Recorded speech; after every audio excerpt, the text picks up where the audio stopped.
ആകാശവാണി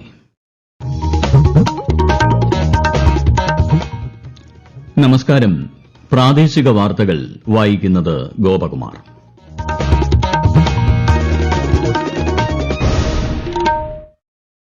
പ്രധാന വാർത്തകൾ. Portugal Slovakia സന്ദർശനം വിജയകരമായി പൂർത്തിയാക്കി രാഷ്ട്രപതി ദ്രൌപദി മുർമു ന്യൂഡൽഹിയിലേക്ക് തിരിച്ചു. വയനാട് പുനരധിവാസത്തിന് എൽസ്റ്റൺ എസ്റ്റേറ്റിൽ നിന്ന് ഏറ്റെടുത്ത ഭൂമിക്ക് സംസ്ഥാന സർക്കാർ 17 കോടി രൂപ കൂടി നൽകണമെന്ന് ഹൈക്കോടതി നിർദ്ദേശം. ഭൂമി ഏറ്റെടുക്കുന്നതിന് തടസ്സമില്ലെന്നും ഹൈക്കോടതി. ചിക്കൻ ഗുനിയ വ്യാപനത്തിനെതിരെ സംസ്ഥാനത്ത് ജാഗ്രത പുലർത്തണമെന്ന് ആരോഗ്യമന്ത്രി വീണ ജോർജ്. കൊതുക് നശീകരണ പ്രവർത്തനങ്ങൾ ഊർജിതമാക്കാനും നിർദ്ദേശം. സംസ്ഥാനത്ത് വിഷു ഈസ്റ്റർ സഹകരണ വിപണികൾ സജീവം. തമിഴ്നാട്ടിൽ AIADMK വീണ്ടും NDAയിൽ ചേർന്നു. പ്രഖ്യാപനം നടത്തി മുതിർന്ന നേതാവും കേന്ദ്രമന്ത്രിയുമായ അമിത്ഷാ. ശബരിമലയിൽ പൈങ്കുനി ഉത്സവത്തിന് ഇന്ന് കൊടിയിറങ്ങും. ശ്രീ പത്മനാഭസ്വാമി ക്ഷേത്രത്തിലെ ആറാട്ട് ഘോഷയാത്രയ്ക്ക് തുടക്കം. വാർത്തകൾ വിശദമായി. പോർച്ചുഗൽ സ്ലൊവാക്യ സന്ദർശനം വിജയകരമായി പൂർത്തിയാക്കി രാഷ്ട്രപതി ദ്രൌപദി മുർമു ന്യൂഡൽഹിയിലേക്ക് തിരിച്ചു. ഇന്ന് സ്ലൊവാക്യയിലെ ബ്രാറ്റിസ്ലാവയിൽ ഇന്ത്യൻ വ്യവസായ പ്രതിനിധി സംഘത്തിലെ അംഗങ്ങളുമായി സംവദിച്ച ശേഷമാണ് രാഷ്ട്രപതി ഇന്ത്യയിലേക്ക് മടങ്ങിയത്. വയനാട് പുനരധിവാസ പദ്ധതിക്കായി എൽസ്റ്റൺ എസ്റ്റേറ്റിൽ നിന്ന് ഏറ്റെടുത്ത ഭൂമിക്ക് 17 കോടി രൂപ കൂടി കെട്ടിവയ്ക്കാൻ സംസ്ഥാന സർക്കാരിന് ഹൈക്കോടതി നിർദ്ദേശം. നേരത്തെ സർക്കാർ നിശ്ചയിച്ച 26 കോടി രൂപയ്ക്ക് പുറമെയാണ് ഇത്.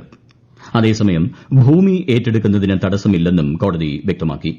കൂടുതൽ പണം ആവശ്യപ്പെട്ട് എൽസ്റ്റൺ നൽകിയ ഹർജിയിലാണ് ഇടക്കാല ഉത്തരവ്. ആഫ്രിക്കയുടെ കിഴക്കുള്ള ഫ്രഞ്ച് അധിനിവേശ പ്രദേശമായ റീയൂണിയൻ ദ്വീപുകളിൽ ചിക്കൻ ഗുനിയ വ്യാപനമുണ്ടായ സാഹചര്യത്തിൽ കേരളത്തിലും ജാഗ്രത പുലർത്തണമെന്ന് ആരോഗ്യമന്ത്രി വീണ ജോർജ്. കൊതുക് നശീകരണ പ്രവർത്തനങ്ങൾ ഊർജിതമാക്കാൻ ജില്ലകൾക്ക് നിർദ്ദേശം നൽകിയതായും ആരോഗ്യമന്ത്രി പറഞ്ഞു. വ്യക്തിഗത സുരക്ഷാ മുൻകരുതലുകൾ സ്വീകരിക്കണമെന്നും രോഗലക്ഷണങ്ങൾ ഉണ്ടായാൽ ഉടൻ തന്നെ അടുത്തുള്ള ആരോഗ്യ കേന്ദ്രത്തിൽ ചികിത്സ തേടണമെന്നും മന്ത്രി അഭ്യർത്ഥിച്ചു. കൺസ്യൂമർ ഫെഡിന്റെ ഇക്കൊല്ലത്തെ വിഷു ഈസ്റ്റർ സഹകരണ വിപണികൾക്ക് ഇന്ന് തുടക്കമായി. സംസ്ഥാനതല ഉദ്ഘാടനം മന്ത്രി VN വാസവൻ തിരുവനന്തപുരത്ത് നിർവഹിച്ചു. 10% മുതൽ 35% വരെ വിലക്കുറവിലാണ് സാധനങ്ങൾ ലഭ്യമാക്കുന്നതെന്ന് മന്ത്രി പറഞ്ഞു. ഈ മാസം 21 വരെയാണ് വിഷു ഈസ്റ്റർ സബ്സിഡി വിപണി സജ്ജീകരിച്ചിരിക്കുന്നത്. വിഷുക്കാലത്തെ യാത്രക്കാരുടെ തിരക്ക് കണക്കിലെടുത്ത് ബംഗളൂരു SMBT സ്റ്റേഷനിൽ നിന്ന് എറണാകുളം വരെയും തിരിച്ചും പ്രത്യേക ട്രെയിൻ സർവീസ് ഏർപ്പെടുത്തി ദക്ഷിണ റെയിൽവേ. ഈ മാസം 12-ന് SMBT ബംഗളൂരുവിൽ നിന്നും തിരിച്ച് 14-ന് എറണാകുളത്ത് നിന്നും സർവീസ് നടത്തുന്ന രീതിയിലാണ് ക്രമീകരണം. സുസ്ഥിര തൃത്താല പരിപാടിയുടെ ഭാഗമായി സംഘടിപ്പിക്കുന്ന വിഷു റംസാൻ കാർഷിക കാർണിവലിന് പാലക്കാട് നാഗലശ്ശേരി വാഴക്കാട് പാടശേഖരത്തിൽ തുടക്കമായി. 3 ദിവസം നീണ്ടുനിൽക്കുന്ന കാർണിവലിന്റെ സമാപന സമ്മേളനം ഞായറാഴ്ച മന്ത്രി MP രാജേഷ് ഉദ്ഘാടനം ചെയ്യും. ദൈനംദിന ശുചിത്വ ആരോഗ്യ പ്രവർത്തനങ്ങൾ നിരീക്ഷിക്കാനും ക്രോഡീകരിക്കാനുമായി വെബ് പോർട്ടൽ ഒരുക്കി പാലക്കാട് നഗരസഭ. തിരുവനന്തപുരത്ത് നടന്ന വൃത്തി കോൺക്ലേവിൽ പദ്ധതി വിശദീകരിക്കാൻ നഗരസഭയ്ക്ക് അവസരം ലഭിച്ചു. കൂടുതൽ വിവരങ്ങളുമായി ആകാശവാണി പാലക്കാട് ജില്ലാ പ്രതിനിധി Faisal Alimuth. Daily activity reporting technology അഥവാ ഡാർട്ട് എന്ന പേരിലാണ് വെബ് പോർട്ടൽ പ്രവർത്തിക്കുന്നത്.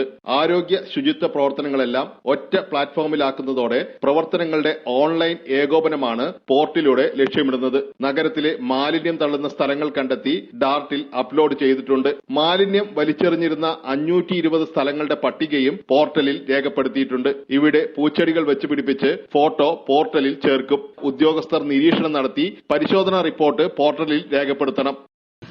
സംസ്ഥാനത്തെ കടലോരങ്ങളെ മാലിന്യമുക്തമാക്കി മനോഹരമാക്കുമെന്ന് മന്ത്രി AK ശശീന്ദ്രൻ. ശുചിത്വ സാഗരം സുന്ദരതീരം പദ്ധതിയുടെ 2ാം ഘട്ടത്തിന്റെ കോഴിക്കോട് ജില്ലാതല ഉദ്ഘാടനം നിർവഹിക്കുകയായിരുന്നു മന്ത്രി. കടൽ മാലിന്യമുക്തമാക്കാനുള്ള ശ്രമത്തിൽ എല്ലാവരും പങ്കുചേരണമെന്നും പ്ലാസ്റ്റിക് വിപത്തിനെതിരെയുള്ള ജനകീയ പോരാട്ടമാണിതെന്നും അദ്ദേഹം പറഞ്ഞു. ജില്ലയിൽ ചാലിയം മുതൽ അഴിയൂർ വരെ നടന്ന ശുചീകരണ പ്രവർത്തനങ്ങളിൽ 2076 പേർ പങ്കെടുത്തു. തൊഴിലുറപ്പ് പദ്ധതി രാജ്യത്താകെ വെല്ലുവിളി നേരിടുന്ന സാഹചര്യത്തിൽ കേരളത്തിന്റേത് ബദൽ മാതൃകയെന്ന് മന്ത്രി MP രാജേഷ്. രാജ്യത്ത് ആദ്യമായി 20 ലക്ഷത്തോളം തൊഴിലുറപ്പ് തൊഴിലാളികൾക്കായി ക്ഷേമനിധി നടപ്പിലാക്കിയ സംസ്ഥാനം കേരളമാണെന്നും മന്ത്രി പറഞ്ഞു. കേരള തൊഴിലുറപ്പ് തൊഴിലാളി ക്ഷേമനിധി ബോർഡിന്റെ ലോഗോ പ്രകാശനവും വെബ് പോർട്ടൽ ഉദ്ഘാടനവും അംഗത്വ കാർഡ് വിതരണവും തിരുവനന്തപുരത്ത് നിർവഹിക്കുകയായിരുന്നു മന്ത്രി. ഈ വാർത്തകൾ ആകാശവാണിയിൽ നിന്ന്. ആകാശവാണി വാർത്തകളും വാർത്താ അധിഷ്ഠിത പരിപാടികളും All India Radio News Thiruvananthapuram YouTube ചാനലിലും at All India Radio News Thiruvananthapuram Facebook പേജിലും AIR ന്യൂസ് _ തിരുവനന്തപുരം ഇൻസ്റ്റഗ്രാം അക്കൌണ്ടിലും at AIR news _ TVM X ഹാൻഡിലും ലഭ്യമാണ്. ഉന്നമിപ്പിക്കാനുള്ള ദൃഢനിശ്ചയം സബ്കാ സാത്ത് സബ്കാ വികാസ് എന്ന മന്ത്രം, സേവന മനോഭാവം എന്നിവയാണ് ഇന്നത്തെ ഗവൺമെന്റിന്റെ മാർഗ്ഗനിർദ്ദേശ തത്വങ്ങളെന്ന് പ്രധാനമന്ത്രി നരേന്ദ്രമോദി പറഞ്ഞു. മധ്യപ്രദേശിലെ ആനന്ദ്പൂർ ധാമിൽ പൊതുപരിപാടിയെ അഭിസംബോധന ചെയ്യുകയായിരുന്നു അദ്ദേഹം. തമിഴ്നാട്ടിൽ AIADMK വീണ്ടും NDAയിൽ ചേർന്നു. ചെന്നൈയിൽ AIADMK അധ്യക്ഷൻ എടപ്പാടി പളനിസാമിയുടെ സാന്നിധ്യത്തിൽ BJP മുതിർന്ന നേതാവും കേന്ദ്രമന്ത്രിയുമായ അമിത്ഷായാണ് പ്രഖ്യാപനം നടത്തിയത്. എടപ്പാടിയുടെ നേതൃത്വത്തിൽ 2026ലെ നിയമസഭാ തെരഞ്ഞെടുപ്പിനെ നേരിടുമെന്ന് ശ്രീ അമിത്ഷാ അറിയിച്ചു. SNDP യോഗം സെക്രട്ടറിയായി 30 വർഷം പിന്നിട്ട വെള്ളാപ്പള്ളി നടേശന് ചേർത്തല യൂണിയൻ ഒരുക്കിയ സ്വീകരണം മുഖ്യമന്ത്രി പിണറായി വിജയൻ ഉദ്ഘാടനം ചെയ്തു. സംഘടനയെ കൂടുതൽ വളർച്ചയിലേക്ക് നയിക്കാൻ ശ്രീ വെള്ളാപ്പള്ളി നടേശൻ നടത്തിയ ശ്രമങ്ങൾ അഭിനന്ദനാർഹമാണെന്ന് മുഖ്യമന്ത്രി പറഞ്ഞു. കോഴിക്കോട് വടകര ജില്ലാ ആശുപത്രി കെട്ടിട നിർമ്മാണ ശിലാസ്ഥാപനം മുഖ്യമന്ത്രി പിണറായി വിജയൻ നാളെ നിർവഹിക്കും. വടകര ജില്ലാ ആശുപത്രിയിൽ നടക്കുന്ന പരിപാടിയിൽ കേന്ദ്ര സഹമന്ത്രി ജോർജ് കുര്യൻ വിശിഷ്ട അതിഥിയാകും. മന്ത്രിമാരായ Veena George, V Abdurahman, PA Muhammad Riyas, AK Saseendran തുടങ്ങിയവർ പങ്കെടുക്കും. കേന്ദ്ര സംസ്ഥാന സംയുക്ത പദ്ധതിയായ പ്രധാനമന്ത്രി ജൻവികാസ് കാര്യക്രമിൽ ഉൾപ്പെടുത്തിയാണ് നിർമ്മാണം നടത്തുന്നത്. ശബരിമല ക്ഷേത്രത്തിലെ പൈങ്കുനി ഉത്രം മഹോത്സവത്തിന്റെ ഭാഗമായുള്ള ആറാട്ട് ഘോഷയാത്ര പമ്പയിൽ നിന്ന് സന്നിധാനത്തെത്തി. അല്പസമയത്തിനകം ഉത്സവം കൊടിയിറങ്ങും. മേട വിഷുപൂജകൾ പൂർത്തിയാക്കി ഈ മാസം 18-ന് രാത്രി 10-ന് നടയടയ്ക്കും. കൂടുതൽ വിവരങ്ങളുമായി ആകാശവാണി പത്തനംതിട്ട ജില്ലാ പ്രതിനിധി ശ്രീജി S. ശ്രീധർ. രാവിലെ ശബരീശന് പമ്പയിൽ ആറാട്ട് നടന്നു. തുടർന്ന് പമ്പ ഗണപതി ക്ഷേത്രത്തിലെ പ്രത്യേകം തയ്യാറാക്കിയ മണ്ഡപത്തിൽ ആനയിച്ചിരുത്തിയ ദേവനെ സന്ദർശിക്കാൻ സ്ത്രീകളും കുട്ടികളുമടക്കം വലിയ ഭക്തജന തിരക്കാണ് അനുഭവപ്പെട്ടത്. വിഷുവിനോടനുബന്ധിച്ച് തിരക്ക് വർദ്ധിക്കുമെന്നതിനാൽ വലിയ തയ്യാറെടുപ്പുകളാണ് സന്നിധാനത്ത് വിവിധ വകുപ്പുകൾ നടത്തിയിട്ടുള്ളത്. വിഷുദിനം മുതൽ ആരംഭിക്കുന്ന ശ്രീകോവിലിൽ പൂജിച്ച അയ്യപ്പചിത്രം ആലേഖനം ചെയ്ത സ്വർണ്ണ ലോക്കറ്റുകളുടെ ഓൺലൈൻ ബുക്കിംഗ് ആരംഭിച്ചിട്ടുണ്ട്. തിരുവനന്തപുരം ശ്രീ പത്മനാഭസ്വാമി ക്ഷേത്രത്തിലെ പൈങ്കുനി ഉത്സവത്തോടനുബന്ധിച്ചുള്ള ആറാട്ട് ചടങ്ങുകൾ ആരംഭിച്ചു. ആറാട്ട് ഘോഷയാത്രയുടെ ഭാഗമായി തിരുവനന്തപുരം രാജ്യാന്തര വിമാനത്താവളത്തിലെ റൺവേ ഇന്ന് രാത്രി 9 വരെ അടച്ചിടും. ഈ സമയത്തുള്ള ആഭ്യന്തര രാജ്യാന്തര വിമാന സർവീസുകൾ പുനഃക്രമീകരിച്ചിട്ടുണ്ട്. ബീഹാറിൽ നടക്കാനിരിക്കുന്ന 7ാമത് ഖേലോ ഇന്ത്യ യൂത്ത് ഗെയിംസിൽ പങ്കെടുക്കാനുള്ള കേരള ടീമുകളുടെ സെലക്ഷൻ ഈ മാസം 14-ന് തിരുവനന്തപുരത്ത് ആരംഭിക്കും. റഗ്ബി ടീമിന്റെ സെലക്ഷൻ 14-ന് ആറ്റിങ്ങൽ ശ്രീപാദം സ്റ്റേഡിയത്തിൽ വച്ചും പെൺകുട്ടികളുടെ വോളിബോൾ, ബാസ്കറ്റ്ബോൾ ടീമുകളുടെ സെലക്ഷൻ 15-ന് തിരുവനന്തപുരം സെൻട്രൽ സ്റ്റേഡിയത്തിൽ വച്ചും നടത്തും. IPL ക്രിക്കറ്റിൽ ഇന്ന് കൊൽക്കത്ത നൈറ്റ് റൈഡേഴ്സും ചെന്നൈ സൂപ്പർ കിങ്സും ഏറ്റുമുട്ടും. പരിക്കേറ്റ് പിന്മാറിയ ഋതുരാജ് ഗെയ്ക്വാദിന് പകരം മുൻ നായകൻ മഹേന്ദ്രസിംഗ് ധോണിയെ CSK ക്യാപ്റ്റനായി പ്രഖ്യാപിച്ചിട്ടുണ്ട്. രാത്രി 7:30-ന് ചെന്നൈയിലാണ് മത്സരം. വരയാടുകളുടെയും നീലക്കുറിഞ്ഞികളുടെയും ആവാസ കേന്ദ്രമായ ഇരവികുളം ദേശീയോദ്യാനത്തിന് 50 വയസ്സ്.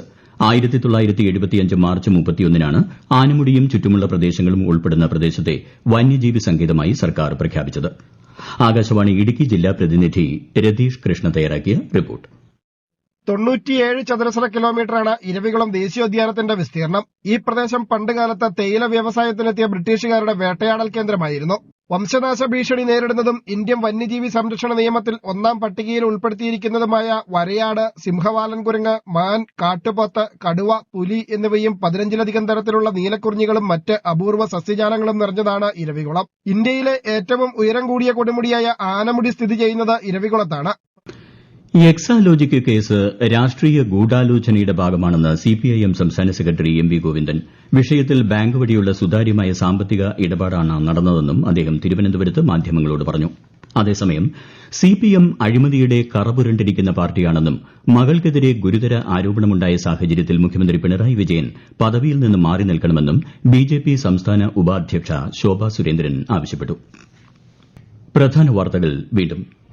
പോർച്ചുഗൽ സ്ലോവാക്യ സന്ദർശനം വിജയകരമായി പൂർത്തിയാക്കി രാഷ്ട്രപതി ദ്രൌപദി മുർമു ന്യൂഡൽഹിയിലേക്ക് തിരിച്ചു. വയനാട് പുനരധിവാസത്തിന് എൽസ്റ്റൺ എസ്റ്റേറ്റിൽ നിന്ന് ഏറ്റെടുത്ത ഭൂമിക്ക് സംസ്ഥാന സർക്കാർ 17 കോടി രൂപ കൂടി നൽകണമെന്ന് ഹൈക്കോടതി നിർദ്ദേശം. ഭൂമി ഏറ്റെടുക്കുന്നതിന് തടസ്സമില്ലെന്നും ഹൈക്കോടതി. ചിക്കൻ ഗുനിയ വ്യാപനത്തിനെതിരെ സംസ്ഥാനത്ത് ജാഗ്രത പുലർത്തണമെന്ന് ആരോഗ്യമന്ത്രി വീണ ജോർജ്. കൊതുക് നശീകരണ പ്രവർത്തനങ്ങൾ ഊർജിതമാക്കാനും നിർദ്ദേശം. സംസ്ഥാനത്ത് വിഷു, ഈസ്റ്റർ സഹകരണ വിപണികൾ സജീവം. തമിഴ്നാട്ടിൽ AIADMK വീണ്ടും NDAയിൽ ചേർന്നു. പ്രഖ്യാപനം നടത്തി മുതിർന്ന നേതാവും കേന്ദ്രമന്ത്രിയുമായ അമിത്ഷാ. ശബരിമലയിൽ പൈങ്കുനി ഉത്സവത്തിന് ഇന്ന് കൊടിയിറങ്ങും. ശ്രീ പത്മനാഭസ്വാമി ക്ഷേത്രത്തിലെ ആറാട്ട് ഘോഷയാത്രയ്ക്ക് തുടക്കം. പ്രാദേശിക വാർത്തകൾ കഴിഞ്ഞു. അടുത്ത വാർത്താ പ്രക്ഷേപണം രാത്രി 7:25-ന്.